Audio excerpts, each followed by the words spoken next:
Kabanata 6331. Ang panloob na bulwagan ng stage ay eleganteng pinalamutian ng mga painting na nakasabit sa mga dingding. Ang muebles ay ginawa mula sa southern rosewood, at ang mga ukit at ukit ay nagbibigay dito ng isang klase at sopistikadong estilo. Kahit na mayroon itong natatanging klasikong hitsura, puno ito ng pagkamalikhain. Sa oras na iyon, ang mga upuan sa magkabilang gilid ng bulwagan ay puno na ng mga tao. Umupo si Gaspar Lee sa unang upuan sa kaliwa. Sa tapat niya ay si Callum Hughes, na may malabong ngiti sa kanyang mukha. Ang ibang mga upuan ay inookupahan na ng ibang tao. Pareho silang nakasuot ng parehong ekspresyon. Banal at mas banal kaysa sa iyo. Napatingin silang lahat kay Harvey York na may mapanuksong mga mata. Obviously, wala silang iniwan na puwang para kay Harvey pagkatapos nilang pumasok. Plano nilang ilagay si Harvey sa pwesto niya. So, what if siya ang representative ng Martial Arts Alliance ng Country Age? Wala man lang siyang mauupuan habang nasa teritoryo nila. Siya ay wala na tao. Bastos, napakataas ba talaga ng tingin niya sa sarili niya? Sadyang komento ni Gaspar nang makita niyang papasok si Harvey mula sa labas. Sinabi ko sa kanya na pumasok, ngunit napakatagal niyang tumambay sa labas. Talaga bang hindi niya ako nirerespeto? O masyado siyang confident? Ano ang nangyari sa pagiging magalang? Kung siya ay mas mabagal, haantong siya sa mesa na ito. Habang sinasabi niya iyon, hinampas ni Gaspar ang coffee table sa kaliwa niya. May nakakabasag na tunog, at ang coffee table ay nagkapira-piraso. Ito ay hindi lamang isang pagpapakita ng puwersa, kundi pati na rin upang mapahiya si Harvey. Ayon sa mga alituntunin ng Martial Arts Alliance, kailangang magbayad ng 10 beses sa orihinal na presyo para sirain ang pampublikong ari-arian.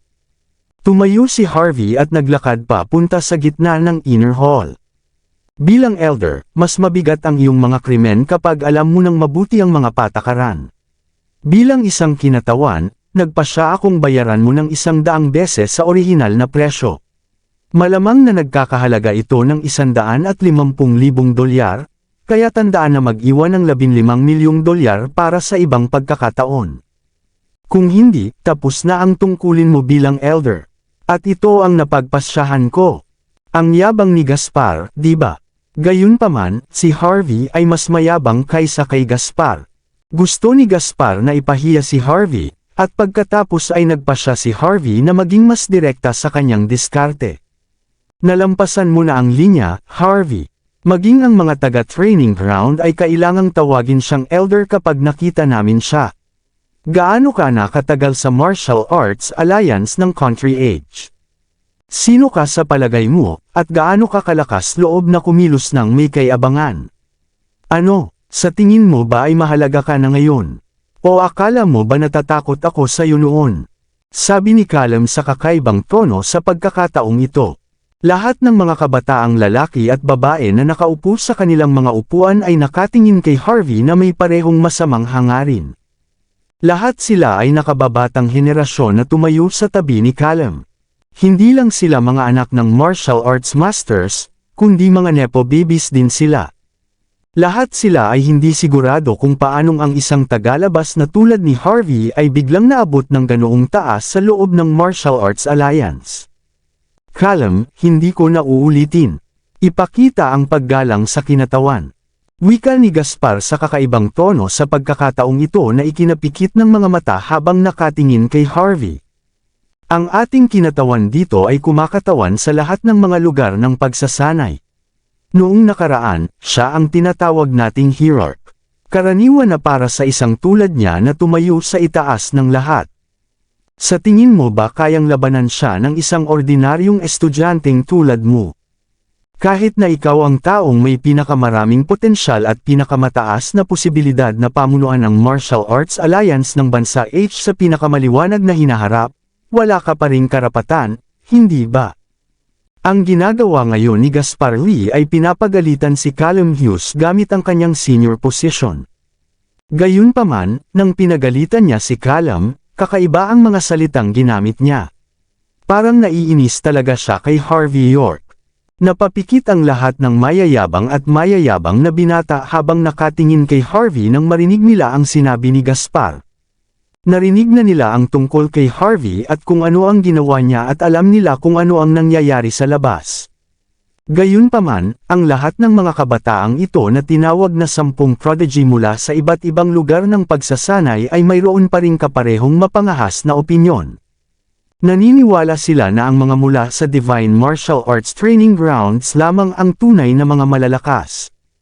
Ang isang tulad ni Harvey, na walang pinanggalingan, ay hindi man lang umasang maikumpara sa iba sa kanila, maging sa kanilang pinagmulan o sa kanilang mga talento. Maging si Callum, na dahado, ay tumingin kay Harvey sa gilid ng kanyang mga mata at sinabing, "Tama ka, syempre. Kahit na ako ay isang inapo ng Hummingbird Training Ground at isa sa 4 na hari ng nakababatang henerasyon, wala ako kung ikukumpara sa mga kinatawan nito. Humihingi ako ng taimtim na paghingi ng tawad, Mr. Representative." Habang humihingi ng tawad si Callum, ipinakita pa rin niya ang parehong mayabang at mapagkunwari na ugali. Alam ng lahat na nagpapanggap lang ito. Samantalang ang iba pang mga binata, lahat sila ay tumingin kay Harvey na may mapanuksong ngiti. Gusto nilang makita kung ano ang magagawa ni Harvey sa ganitong sitwasyon. "Your apology means nothing to me," dahan daw ang sagot ni Harvey sa pinakamalamig na tono, habang nasa likod ang mga kamay. "Dahil ito ang unang pagkakataon mo sa Walsing at hindi mo alam ang iyong posisyon, tatanggalin kita bilang kinatawan. Ngunit tandaan, ito lamang ang pagkakataon.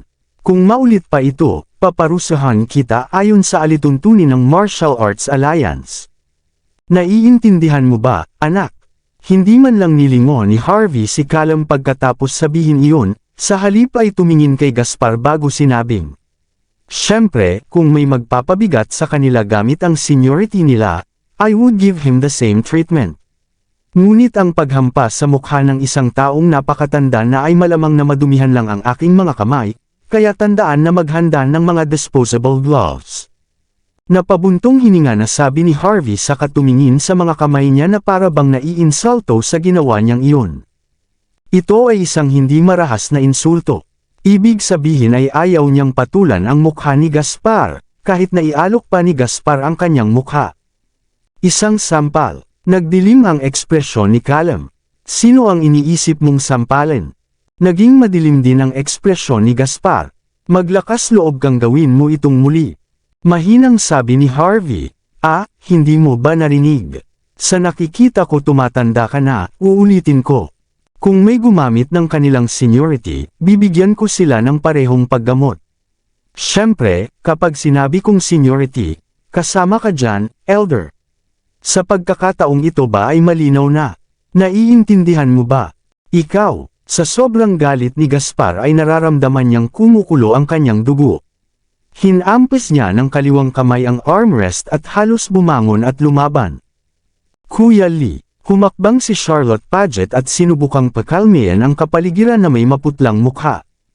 "Mayroon tayong opisyal na negosyong gagawin ngayon sa pamamagitan ng pag-imbita ng mga kinatawan dito. Mangyaring tumutok sa mas malalaking issue." Napatingin pa si Charlotte kay Harvey pagkatapos nitong magsalita.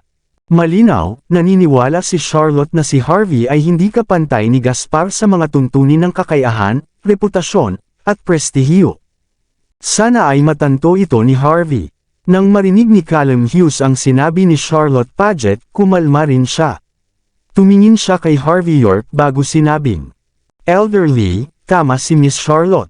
Mayroon tayong mahalagang pag-usapan, kaya hiniling namin sa aming mga kagalang-galang na kinatawan na narito ngayon.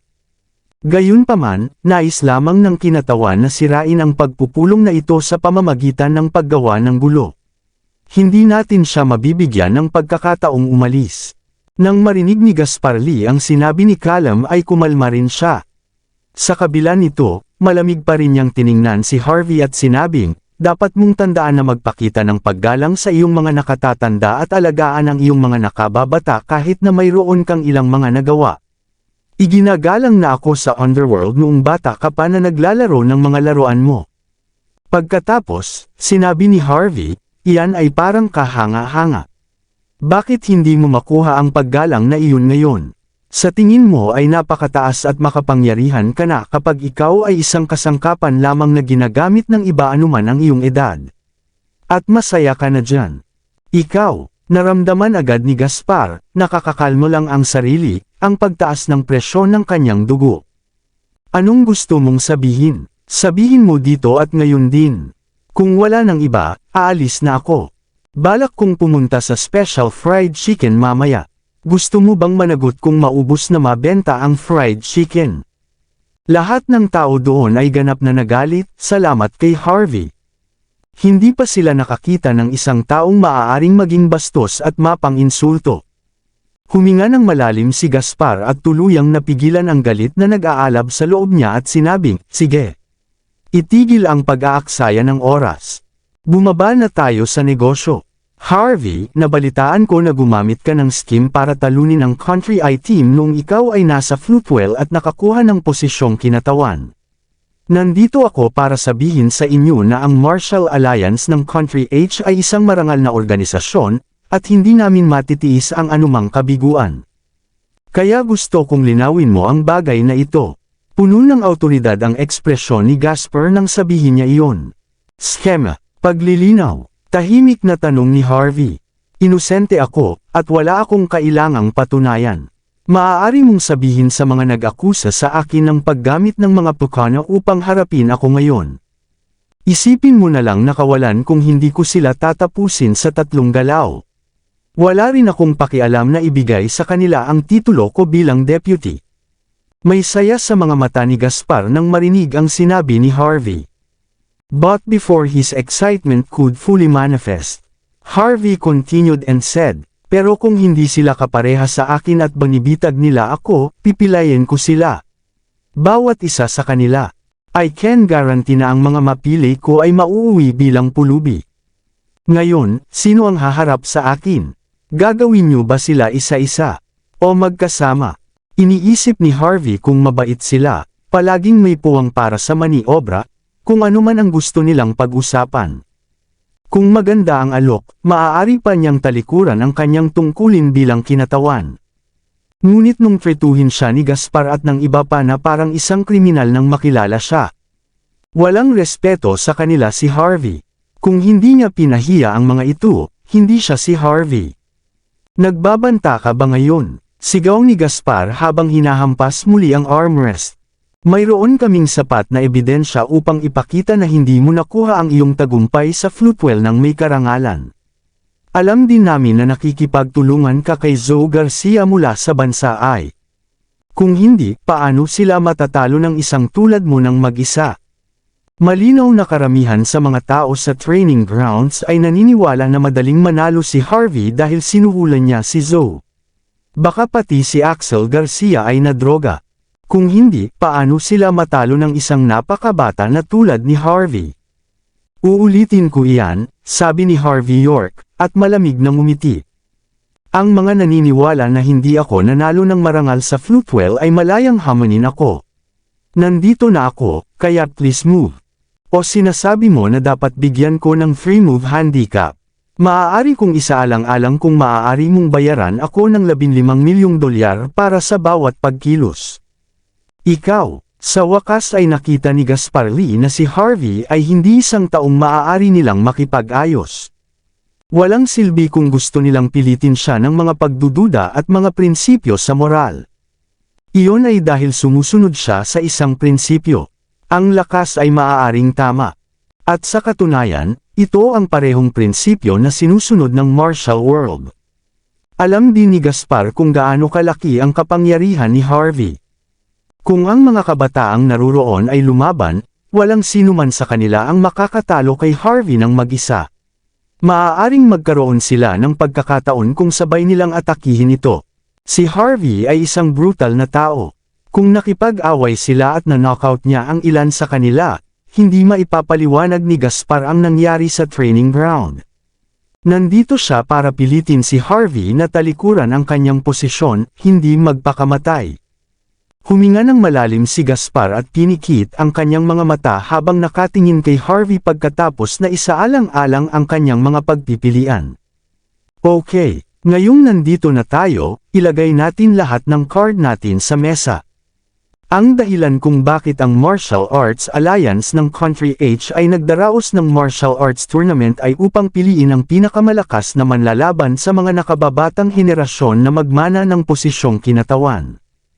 Para maipalaganap niya ang impluwensya ng mga diskarte ng Country H sa buong mundo. Sa madaling salita, gusto naming kusang loob mong isuko ang iyong posisyon. Alam kong hindi ito patas sa iyo, ngunit walang patas sa mundong ito. Siyempre, kung handa kang isuko ang iyong posisyon, babayaran ka ng Martial Arts Alliance. Tinapik ni Gaspar ang mesa na para bang may magandang mungkahi.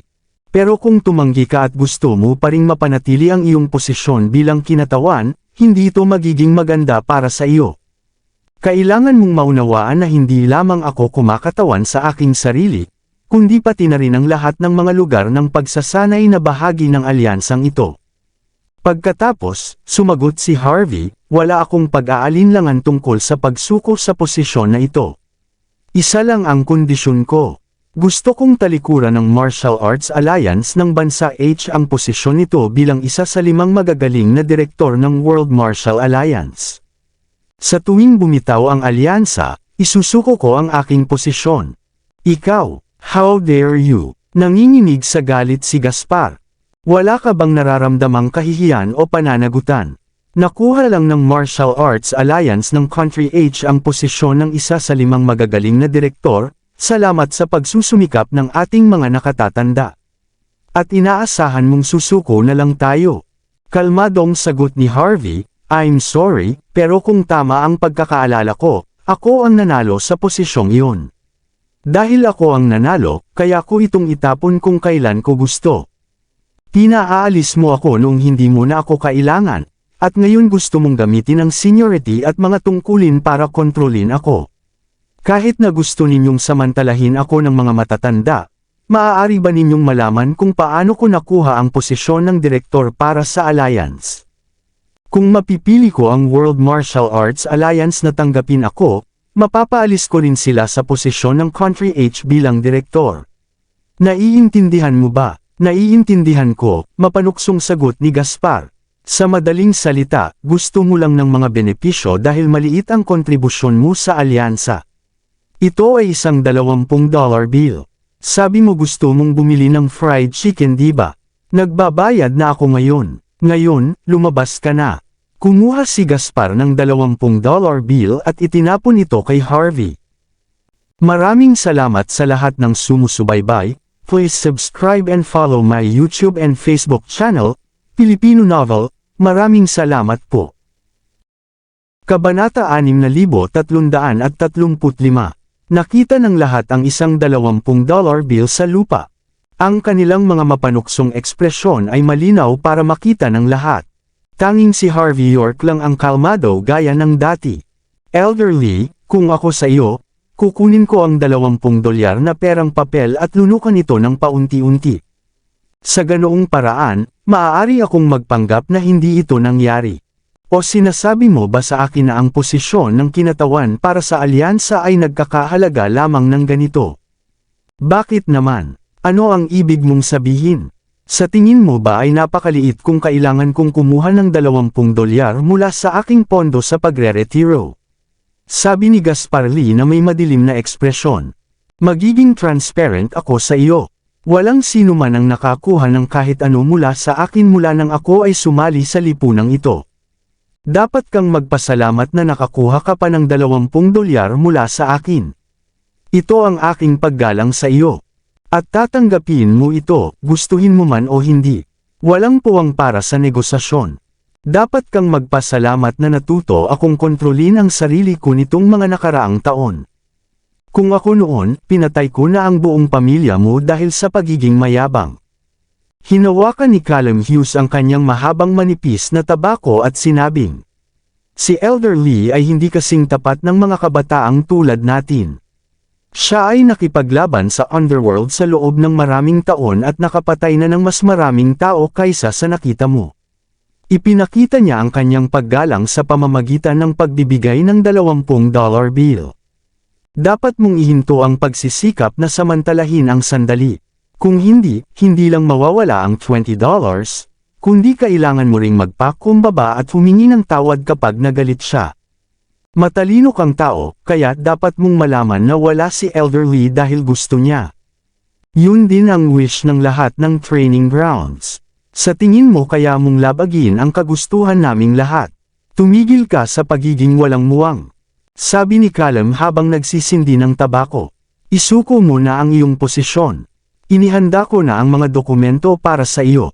Pirmahan mo na, kung mabagal ka at hindi ka makakain ng fried chicken.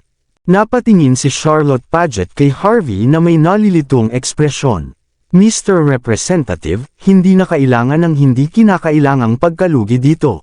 Sinulyapan siya ni Harvey at sinabing, sa tingin mo ba natatakot ako sa kanila? Kumunat ang noo ni Charlotte at nangatuwiran. Hindi ito isang bagay na matakot, ngunit hindi na kailangan. Mr. Representative, hindi mo maaaring ipilit ang iyong kalooban dito kapag sila ay mas malakas. Tama na, Enforcer. Tigilan mo na ang pagpapayo sa kanya, ani Gaspar, dahil nawalan na siya ng gana. Pinunasan niya ang kanyang mga kamay habang tumatayo at agad na tinulak si Charlotte. Tapos, nilapitan niya si Harvey na nakataas ang ulo. Pagkatapos ay sinabi niya sa isang matatag na tono, nakapagdesisyon na ako, Harvey. Huli na ang lahat kahit payag kang pirmahan ang mga dokumento ngayon. Galit na ako, at daranasin mo ang lahat ng malalang kahihinatnan na kaakibat nito. Seryoso ka ba? Sabihin mo sa akin, gaano ito kaseryoso? Ganito. Bahagyang ngumiti si Harvey kay Gaspar. Ilang sandali pa ay sinampal niya ng likod ng kamay ang mukha ni Gaspar. Sampal. May malinaw na tunog na parang may sinampal. Agad na itinapon sa ere si Gaspar at bumagsak sa mesa. Agad na bumagsak ang lahat ng tasa at kaldero sa mesa na nagdulot ng kaguluhan. Napaka-provocative ng nangyari. Walang inaasahan na ang unang umatake nang hindi niya makuha ang gusto niya ay si Harvey, hindi si Gaspar. At isang hampas lang ay nagawang tamaan ni Harvey si Gaspar. Si Gaspar ay hindi isang binata tulad ni Tanner Hughes, ngunit isang elder na may magandang reputasyon sa Martial Arts Alliance ng Country Age. Paano niya nagawa iyon? Paano siya naglakas loob? Ang nangyari sa bulwagan ay sapat na upang mabigla ang halos sinuman. Ni hindi sila makapag-react sa nangyari. Wala sa kanila ang inaasahan na magiging ganoon ka-brutal si Harvey York. Hindi lamang nagpakita ng paggalang si Harvey kay Elder Lee, na nagsilbi sa alliance sa loob ng 3 henerasyon, ngunit sinampal pa siya ni Harvey ng isang suntok sa harap nilang lahat. Hindi maintindihan ang ginawa niya. Hayagan ba siyang nagrebelde sa kanila? Si Callum Hughes ang unang natauhan, at likas siyang sumigaw, "How dare you, Harvey? Ang lakas ng loob mong salakayin si Elder Lee. Lahat, umatake. Patayin ang walang pakundangan na ito." Ang 12 ng mga elite na sundalo sa likod niya ay nagsimulang sumulong na may layuning pagpatay, na sinundan ng mga utos ni Callum. Hindi man lang mapakali si Harvey na tumingin sa kanila at pinadyak na lang ang paa sa lupa. Ang sahig na gawa sa kahoy sa ilalim niya ay sumabog sa mga bahagi. Habang nagsimulang bumaril sa hangin ang mga fragment, nanginginig ang mga elite na sundalo. Ang kanilang mga mukha ay puno ng hindi makapaniwala habang hawak nilang lahat ang kanilang mga link ng enerhiya at lumuhad sa sahig. Paralisado. Nagawa ni Harvey na patumbahin silang lahat sa isang galaw lang. Natigilan si Callum. Paano naging malupit si Harvey? Nangangahulugan din na seryoso siya nang sabihin niyang pilayin niya ang sinumang humahamon sa kanya. Hindi siya nagpapanggap. Talagang gagawin niya iyon. Iyon lamang ay sapat na upang bigyan si Callum ng mga kilabot. Habang ang kasalukuyang pagpapakita ng lakas ni Harvey ay nasa dulo lamang ng malaking bato ng yelo, naramdaman ni Callum na hindi siya magkaroon ng pagkakataon laban kay Harvey. Tutulungan sana ni Charlotte Paget si Harvey, pansamantalang pinatigil ang mga manlalaban, ngunit napatayo na lamang siya sa gulat. Nagulat siya sa lakas ni Harvey. "Halika, mahal na matanda." Lumapit si Harvey kay Gaspar Lee, na nakadapa sa sahig, bago tumingkayad. Wala na siyang pakialam sa nangyari matapos niyang patumbahin ang 12 ng mga elite na sundalo sa isang galaw. Naiinis niyang tinapik-tapik ang mukha ni Gaspar at sinabing, "Kung ngayon lang kita nagalit, iniisip ko kung sapat na ba ang ginagawa ko ngayon para magalit ka. Pero sa tingin ko, mas mabuting maging matyaga ka at hayaan mo na lang. Kung hindi, hindi kita maililigtas kung masyado kang nagiging emosyonal at nagdudulot ng ilang problema sa kalusugan." Mahinang nagsalita si Harvey, ngunit ang mga salitang iyon ay parang mga punyal na tumutusok sa puso ni Gaspar.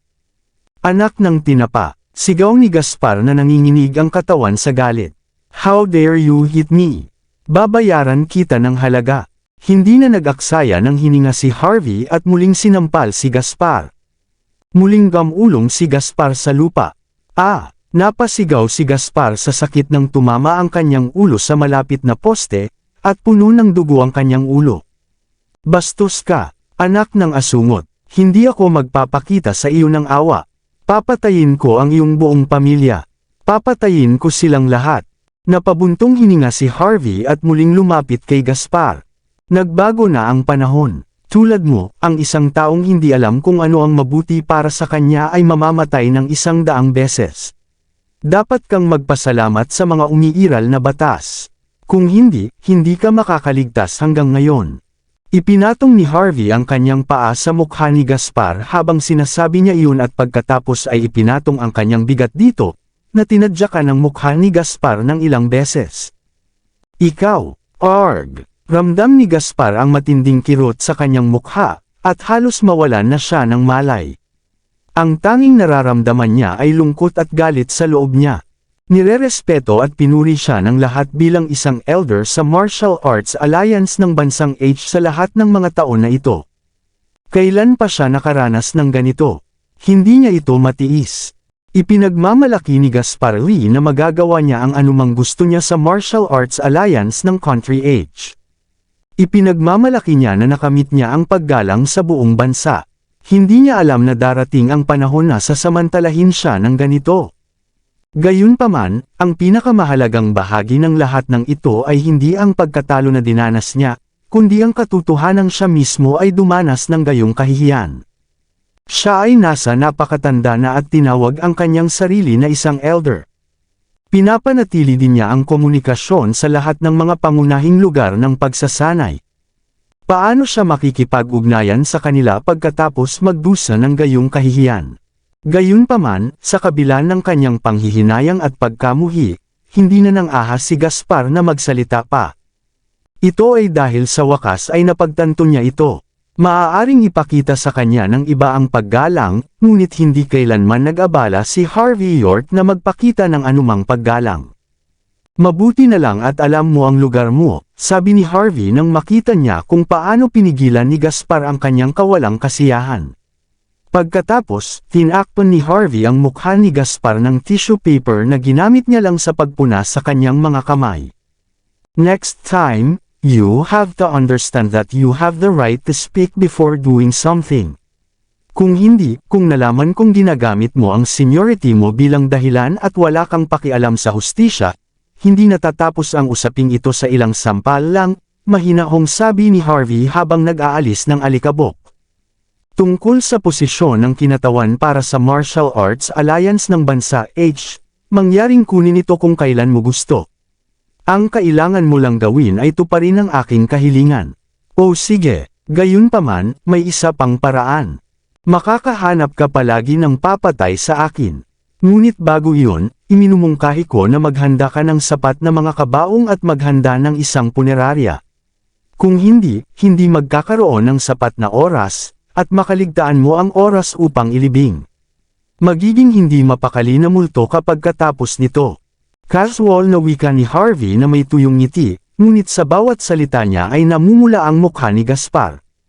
Galit na galit si Gaspar, at kung nakakamatay lang ang tingin, maraming beses na niyang pinatay si Harvey. Sa kasamaang palad, kahit galit at gulat ay hindi siya naglakas loob na labanan si Harvey sa ganitong sitwasyon. Wala siyang choice kundi pigilan ang kanyang emosyon at kumalma. "Harvey, lumagpas ka na sa linya." Nang makita ni Callum Hughes kung paano hinawakan ni Harvey si Gaspar sa ilalim ng kanyang hinlalaki, at napakatapang ni Harvey, hindi na napigilan ni Callum. Huwag mong isipin na magagawa mo ang lahat ng gusto mo dahil lang sa sanay ka. Nagbago din ang panahon. Kahit gaano ka pa kahusay lumaban, hindi mo kami kakayanin. Kahit na God of War ka, hindi ka makakapagtanggol laban sa mga baril. Binabalaan kita, humingi ng tawad kay Elder Lee at magbitiw bilang representante. Kung hindi, magsisisi ka. Habang sinasabi iyon ni Callum, naglabas siya ng isang espesyal na ginawang baril at inihampas ito sa mesang na nasa harapan niya. Ang baril ay isang genetic na sandata na ginawa mula sa bansa A. Ito ay espesyal na ginawa upang labanan ang mga martial arts warriors, at lubhang nakakatakot. Hindi man lang siya sinulyapan ni Harvey at sinabing, matanda na si Gaspar, at sinasamantala na niya ang kanyang edad. Pero dahil kailangan nating igalang ang matatanda, hindi ko siya papatayin. Ngunit ikaw naman, sa tingin mo ba ay natatakot akong patayin ka? Tinatakot mo ba ako, bastos ka? Tila nakahanap ng palusot si Callum at agad na kinuha ang baril gamit ang kanang kamay. Pagkatapos, tinutukan niya si Harvey at hinila ang gatilyo. Bang! Isang bala ang bumaril mula sa silid ng baril na parang kidlat, at dumiretso kay Harvey. Isang malakas na putok ng baril ang umalangaw-ngaw. Nakita ng lahat na marahang itinaas ni Harvey ang kanyang kanang kamay ng magkadikit ang gitna at hintuturo para saluhin ang isang bagay. Ang espesyal na ginawang bala ay nahulog sa mga kamay ni Harvey York. Kung hindi dahil sa usok na lumalabas sa pagitan ng mga daliri ni Harvey, marami sa kanila ang mag-iisip na ito ay peke. Paano nangyari iyon? Natigilan si Callum Hughes. Alam niya kung gaano kalakas ang mga espesyal na baril ng bansa A. Sinasabing ang sandata ay ginamit para pumatay ng isang God of War. Isa ito sa pinakamakapangyarihang sandata nila laban sa mga martial elite. Gayunpaman, madaling mapalihis ni Harvey ang mga pag-atake mula sa partikular na sandata na ito. Paano kaya iyon? Sa sandaling iyon, gustong kurutin ni Callum ang sarili upang makita kung nananaginip nga ba siya. Ibabalik ko ito sa iyo. Kalmadong sabi ni Harvey at pinitik ang kanyang mga daliri. May malakas na kalabog. Si Callum, na pinangalanan ang sarili bilang isa sa 4 na hari ng Martial Alliance ng bansa H, ay hindi man lang nakaiwas. Napasigaw siya at agad na lumipad. Nang bumagsak siya sa lupa, nanginginig siya sa sakit at umubo ng dugo. Ang bala mismo ay hindi masyadong malakas, ngunit ito ay dinisenyo upang labanan ang martial arts elites. Ang bala ay may epekto na katulad ng lason nang tumama ito sa mga martial elite. Si Callum ay isang martial arts elite, kaya dumanas siya ng matinding sakit. Si Charlotte Paget at ang iba ay nakatitig lang sa nangyari. Walang inaasahan na hahantong sa ganito si Callum kahit na mayroon siyang espesyal na baril. Masyado bang mahina ang tinaguriang Four Kings, o ganoon ba talaga kalakas si Harvey? Pagkaraan ng ilang saglit na paghihirap, sa wakas ay nakabawi si Callum. Kinagat niya ang kanyang mga ngipin, itinuro ang kanyang daliri kay Harvey, at sinabing, I swear Harvey. Pagsisisihan mong ginawa mo ito sa akin. Hindi lang hahayaan ng Hummingbird Training Ground na mangyari ito. Sinasabi ko sa iyo, ikaw.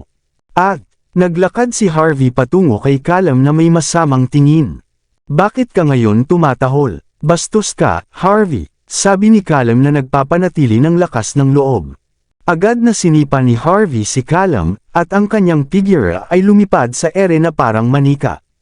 Siya ay nasa isang kakila-kilabot na kalagayan nang siya ay bumagsak sa lupa. Lahat ng tao sa paligid nila ay galit na nakatingin lang. Walang respeto si Harvey. Hindi lang niya binasto si Gaspar Lee, kundi pinahiya rin niya si Callum sa loob ng kanyang puso. Harvey, malungkot na gumapang pabalik si Callum. Gusto mo ba talagang maging kaaway ng Hummingbird? Hindi man lang nagsayang ng hininga si Harvey at muling sinipa si Callum. Sa pagkakataong ito, naputol pa ang ilang ngipin ni Callum nang unang bumagsak ang mukha niya sa lupa. Harvey, masyado kang mayabang. Sabi ni Callum sabay takip sa bibig niyang dumudugo. Nagpatawag ng pagpupulong ang Hummingbird Training Ground para agad kang alisin sa iyong posisyon bilang kinatawan. Magiging public enemy ka ng Martial Arts Alliance kapag nangyari iyon.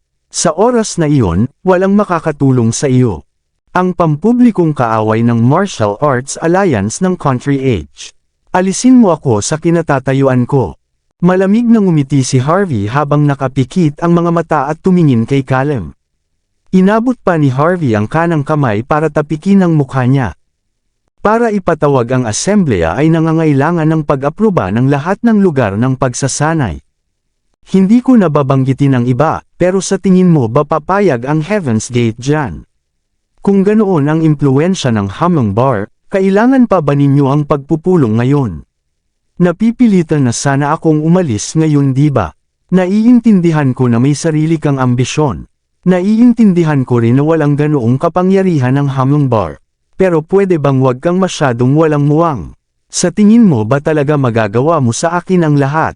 Nang marinig ni Callum Hughes ang sinabi ni Harvey York, bumilis ang tibok ng puso niya. Sa una, lubos siyang kumpiyansa sa lakas ng Hummingbird. Pero nang makita ang ugali ni Harvey at ang tingin ng iba sa kanila na parang nanunood ng isang palabas, bigla siyang may na-realize. May gumamit ba sa kanya at sa Hummingbird bilang isang uri ng kasangkapan? At hindi ito isang kasangkapan para pabagsakin si Harvey, ngunit isang kasangkapan lang para subukan si Harvey. At sa totoo lang, hindi lang natalo si Hummingbird, kundi natalo rin sila ng tuluyan sa pagsubok na ito. Mula ngayon, hindi na magkakaroon ng parehong antas ng awtoridad ang Hummingbird sa loob ng alliance tulad ng dati.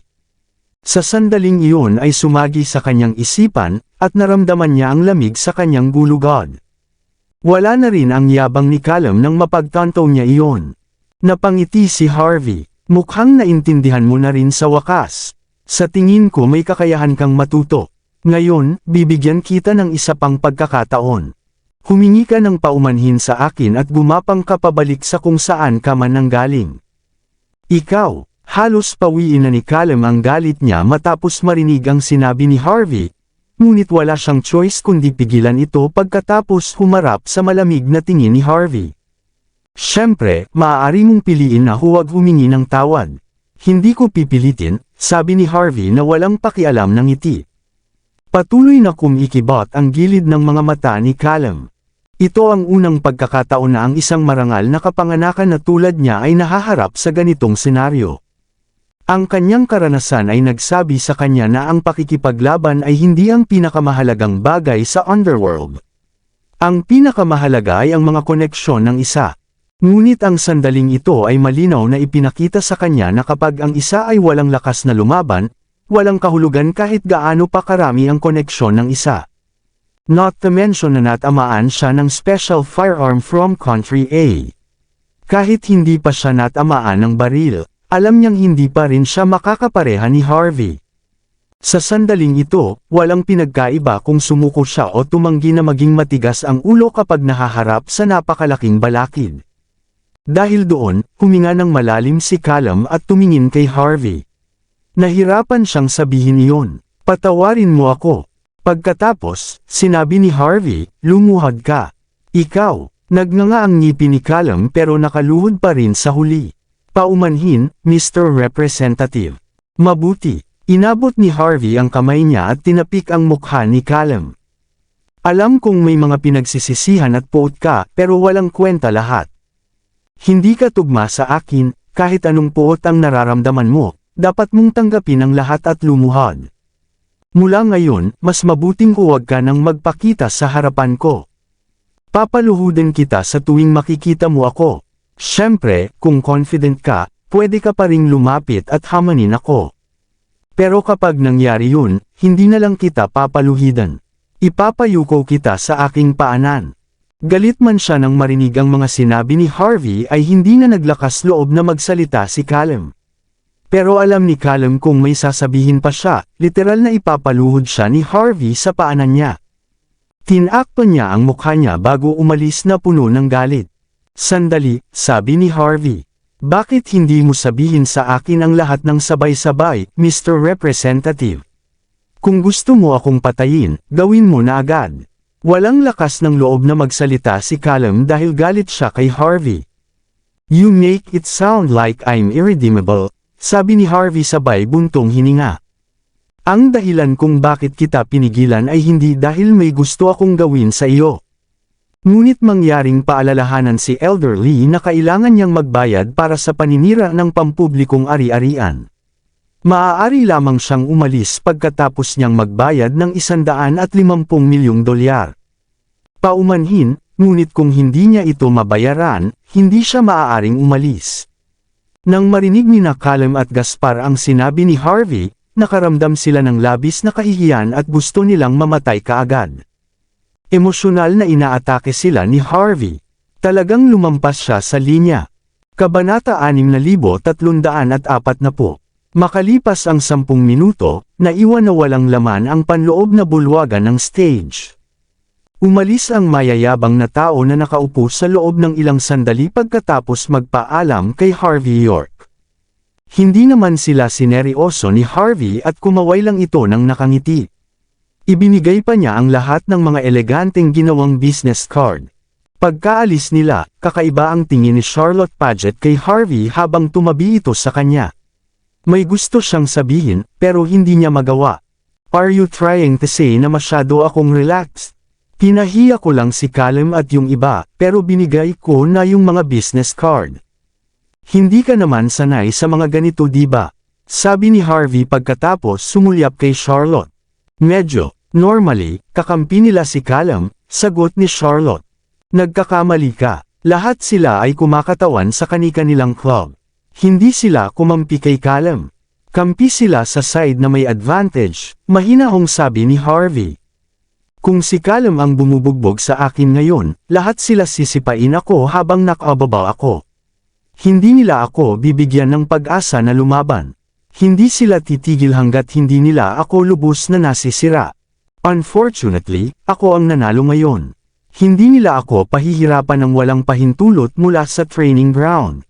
Tungkol sa mga business card, sila lamang ang pinakapangunahing paraan upang ipakita ang aking mabuting hangarin. After I gave them the business card, I told them and the rest of the training ground na naintindihan ko rin na ito ay tungkol sa relasyon sa underworld at hindi lahat ay tungkol sa away. Maaari nilang piliin na maging kaaway ko, ngunit maaari rin nilang piliin na maging kaibigan ko. Binigyan ko sila ng pagkakataon. Nasa kanila na kung kaya nilang samantalahin ang pagkakataong ito. Mukhang natarante si Charlotte matapos marinig ang paliwanag ni Harvey. Nakita niya kung gaano ka-dominante si Harvey ngayon at naisip niya na masungit lang siya. Namalaya na lang ni Charlotte na siya pala ang masungit. Kung ganoon nga, bakit ka nakipag-away kay Elder Lee at sa iba pa hanggang sa huli?